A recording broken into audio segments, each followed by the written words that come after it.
فاتح اعظم صلاح الدین ایوبی۔ فاتح اعظم صلاح الدین ایوبی خان آصف کے قلم سے 11ویں صدی عیسوی کے آخر 1091 سے صلیبی جنگوں کا آغاز ہوا۔ یہ سلسلہ 13ویں صدی عیسوی کے آخر میں 1091 سے 1291 تک جاری رہا۔ 200 برس سے زائد اس معرکہ آرائی میں جرمنی، فرانس، برطانیہ اور یورپ کے تمام عیسائی حکمرانوں نے حصہ لیا۔ ان صلیبیوں کا مقابلہ والی موصل عماد الدین زنگی، سلطان نور الدین زنگی اور سلطان صلاح الدین ایوبی جیسے مجاہدوں نے کیا۔ ایوبی خاندان کے بعد مملوک یعنی ترک صلیبیوں سے نبرد آزما رہے۔ اس طرح کل 7 صلیبی جنگیں ہوئیں۔ صلاح الدین کا تعلق کرد قوم سے تھا۔ وہ 19 ستمبر 1138 میں تکریت کے مقام پر پیدا ہوا۔ اس کا نام یوسف رکھا گیا۔ صلاح الدین نے سلطان نور الدین زنگی کے زیر سایہ تربیت پائی۔ 1160 یعنی 555 ہجری میں جب صلیبیوں کو صلاح الدین نے مصر سے نکال باہر کیا تو خلیفہ العاصد الدین اللہ نے یوسف کو ملک الناصر صلاح الدین ایوبی کا نام عطا کیا۔ اس وقت صلاح الدین ایوبی کی عمر 22 سال تھی۔ سلطان نور الدین زنگی کی طرح صلاح الدین ایوبی کو بھی بیت المقدس سے عشق تھا۔ بیت المقدس یعنی یروشلم یہودیوں، عیسائیوں اور مسلمانوں کے لیے خاص اہمیت کا حامل شہر ہے۔ یہودی اسے یوں مقدس سمجھتے ہیں۔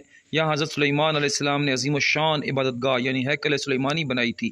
عیسائی اسے اس طرح اہم جانتے ہیں۔ یہاں حضرت عیسیٰ علیہ السلام نے تعلیم و تبلیغ کا سلسلہ جاری رکھا تھا، اور مسلمانوں کے لیے یہ شہر اس لیے مقدس ہے کہ اس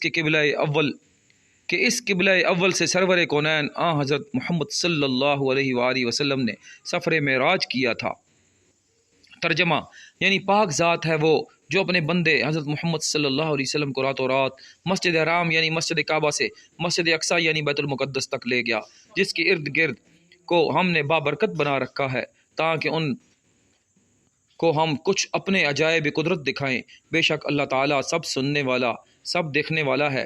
638 میں خلیفہ ثانی امیر المومنین حضرت عمر رضی اللہ عنہ نے بیت المقدس یروشلم فتح کر لیا۔ اس فتح کے نتیجے میں مسلمان اور عیسائی یہاں پر امن طور پر رہنے لگے۔ یہودی، عیسائی اور مسلمان دیگر علاقوں سے یہاں زیارت کے لیے آتے رہے۔ پھر 1099 میں عیسائی فوج نے بیت المقدس یعنی یروشلم پر قبضہ کر لیا۔ وہاں کے باشندوں کا بے دردی سے قتل عام کیا۔ بیت المقدس کی آزادی کے لیے جب صلاح الدین ایوبی نے تلوار اٹھائی تو تمام عیسائی دنیا صلاح الدین ایوبی کے خلاف صف آرا ہو گئی۔ صلیبی فوج کی تعداد 10 لاکھ سے زائد تھی، جبکہ صلاح الدین کا لشکر 40,000 سپاہیوں پر مشتمل تھا۔ صلیبیوں کے پاس جدید ترین اسلحہ تھا اور باعمل اہل ایمان کے پاس صرف برہنہ تلواریں تھیں۔ اللہ کی ذات پر غیر متزلزل یقین، یہ وہ ہتھیار تھے جن کے بھروسے صلاح الدین ایوبی نے تیسری صلیبی جنگ یعنی 1187 میں 2 عظیم الشان فتح حاصل کیں، جس کی سوزش سے آج بھی عیسائی دنیا کے سینے جلتے ہیں۔ زخموں کی اس جلن کو مٹانے کے لیے عیسائی دنیا نے دوبارہ صلیبی جنگوں کا آغاز کر دیا ہے۔ افغانستان اور عراق اس کی تازہ مثالیں ہیں۔ ان صلیبی جنگوں سے نمٹنے کے لیے ایک مرتبہ پھر فاتح اعظم صلاح الدین ایوبی جیسے مجاہد اسلام کی ضرورت ہے۔ بقول علامہ اقبال، نکل کے صحرا سے جس نے روما کی سلطنت کو الٹ دیا تھا، سنا ہے یہ قدسیوں سے میں نے وہ شعر پھر آشکارا ہوگا۔